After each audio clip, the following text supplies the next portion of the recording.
அனைவருக்கும் வணக்கம். நீங்கள் நம்ம சேனலுக்கு புதுசுன்னா பக்கத்தில் இருக்கிற பெல் பட்டன் அமைத்தி சப்ஸ்கிரைப் பண்ணிக்கோங்க.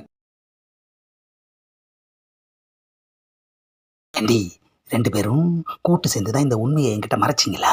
நான் தான் பொய் சொன்னா உங்களுக்கு பிடிக்குமில்ல, அதனால தாங்க உண்மையை மறைச்சு போட்டேன். ஆஹா, பொய் பிடிக்கும்னு நான் ஒரு பொய்யை சொன்னேன்.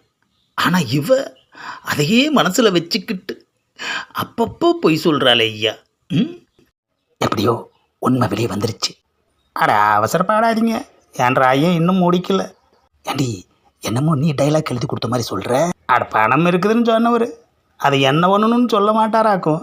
அட கடைசி ஆசைன்னு சொல்கிறவங்க ஏதாவது கண்டிஷன் சப்ளை வச்சுருப்பாங்க மாமா. என்னது கண்டிஷன் சப்ளையா? அட ஆமான்றேன். என்னோட கடைசி ஆசையை நிறைவேற்றினதுக்கு அப்புறம் அதை எடுத்து கொடுத்துடுமா? சரிங்கப்பா. ஆஹா, கடைசி ஆசை என்னவா இருக்குன்னு தெரியலையே ஐயா. ஒருவேளை அந்த 10 லட்சத்துக்கும் வேட்டு வச்சிருவாரோ? ஏண்டி, பணத்தை பற்றி சொல்கிறதுக்கு முன்னாடி கடைசி ஆசைன்னு ஏதோ சொல்கிறாரு. அட ஏன் அவசரப்படுறீங்க, சொல்லுவார் இல்லை மாப்பிள்ள.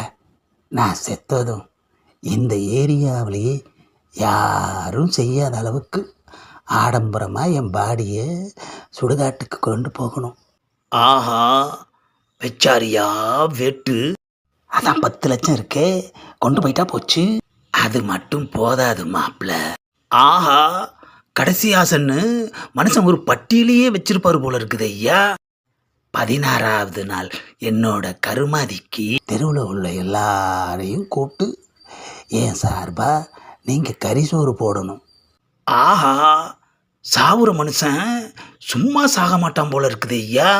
கறி இன்னைக்கு கிலோ என்ன விலை விற்கிதுன்னு தெரியாம பேசுறான் ஐயா. ஒரே கூப்பிட்டு கறியுஞ்சோறும் போட்டா நம்ம டவுசர் கலண்டுருமே ஐயா. ஆஹா, 10 லட்சத்துக்குமே பட்ஜெட் போட்டா எனக்கு என்ன மிஞ்சும்? என்ன மாப்பிள்ள ரொம்ப யோசிக்கிறீங்க? அது மாமா, சிக்கன் போடலாமா மட்டன் போடலாமான்னு யோசித்தேன். மட்டனே போடுங்க மாப்பிள்ள. ஆஹா, கொடுக்குற பணத்துக்கு செலவு வைக்கிறதுலையே குறியா இருக்கான ஐயா மனுஷன். முடியுமா முடியாத மாப்பிள்ள? யார் சொன்னது முடியாதுன்னு? செய்கிற மாமா. 10 லட்சமும் செலவழிஞ்சா கூட பரவாயில்ல, ஆனால் கண்டிப்பாக செய்வேன். அது போதும் மாப்பிள்ள. இங்கே பாருங்க, சொன்னால் செய்யணுமாக்கும். நீங்கள் செய்யலைன்னா என்ற ஐயனோட ஆவி நம்மளை நிம்மதியாக இருக்கக்கூடாதுங்க. ஆஹா, பயமுறுத்துறாள் ஐயா. நீ கவலையே படாதம்மா, கண்டிப்பாக செய்வேன். போதுமா? அது போதும் என்ற மாமா. ஆஹா, 10 லட்சம் ரூபா கனவுளோடு நினச்சி பார்க்க முடியலையா? வித்தவுட் டிக்கெட்டில் வந்தவளை நாம் கல்யாணம் பண்ணது நமக்கு லக்கு தான். சரிடி, இதெல்லாம் பண்ணுறதுக்கு இருக்கிற 10 லட்சத்தில் ஏதாவது ஒரு அட்வான்ஸ் கொடுக்க சொல்லு. என்னது அட்வான்ஸா? ஏண்டி, பின்ன என்ன கடனை வாங்க முடியும்? இங்கே பாருங்க, என்ற ஐயன் சொன்னதெல்லாம் நீங்கள் செஞ்சு முடிச்சதுக்கு அப்புறம் தான் உங்களுக்கு அந்த 10 லட்சம். ஆஹா, இப்போவே செக்கு வைக்கிறாள் ஐயா. ஐயோ, அங்கே பாருங்க, என்ற ஐயனுக்கு மூச்சு மேலையும் கீழும் இழுக்குது. ஆஹா, நாம் லட்சாதிபதி ஆகிறதுக்கு நேரம் வந்துருச்சு. மாப்பிள்ள, கடைசியா எனக்கு ஒரு ஆசை. ஆஹா, இந்த ஆள் ஆசை ஆசைன்னு சொல்லி இவருக்கு முன்னாடி நம்மளை சாகடிச்சிருவார் போல இருக்குது ஐயா. இந்த மனுஷனுக்கு இன்னும் என்ன ஆசை இருக்கும்? சரி சொல்லுங்க மாமா. மாப்பிள்ள, என் பொண்ணு என்ன தப்பு செஞ்சாலும் அவளை கைவிட மாட்டேன்னு எனக்கு சத்தியம் பண்ணி கொடுங்க. ஆஹா, மனுஷன் ரொம்ப உஷாராதான் இருக்காரு. அப்பாடா, கடைசி ஆசையில் செலவு எதுவும் இல்லை, வெறும் சத்தியம்தான். என்ன மாமா நீங்க? சுமதி யாரு? அவ என்னோட பொண்டாட்டி. அவளை எப்படி நான் கைவிடுவேன்? சத்தியமா கடைசி வரைக்கும் உங்கள் பொண்ணை நான் கைவிட மாட்டேன். இது சத்தியம் சத்தியம் சத்தியம். போதுமா? அது போதும் மாப்பிள்ள. ஆஹா, நம்மக்கிட்ட சத்தியம் வாங்கினதும் மனுஷன் பொட்டுன்னு போய் சேர்ந்துட்டாரு ஐயா. யானுங்க, என்ற ஐயங்கிட்ட இன்னும் ஏதாவது மிச்சம் மீதம் இருக்குதான்னு கேட்டு அதையும் செஞ்சிடுங்க. ஏண்டி அறிவு கட்டவளை, உங்கள் அப்பன் செத்து 1 நிமிஷம் ஆச்சு. என்னது என்ற ஐயன் செத்து போயிட்டாரா? ஐயோ என்ற அப்பா செத்து போயிட்டீங்களாப்பா?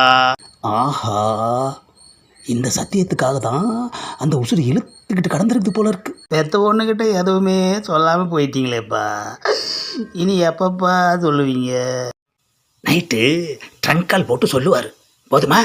அட விளையாடாதீங்க மாமா, என்ற ஐயன் செத்து போயிட்டாரு.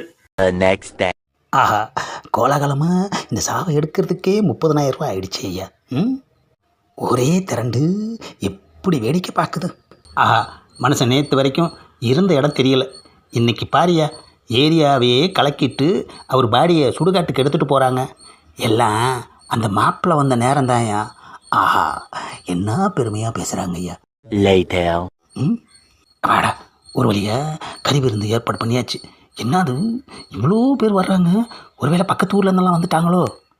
எல்லாரும் நல்லா திருப்தியாக சாப்பிடுங்க. அப்போ தான் என் மாமனார் ஆத்மா சாந்தி அடையும். தம்பி, நான் கறியை பார்த்து பல வருஷமாச்சு. அடுத்து எப்பப்பா கறிசோறு போடுவீங்க? அடுத்த கறிசோறு உன் கருமாதிக்கு போடுவேன். போதுமா?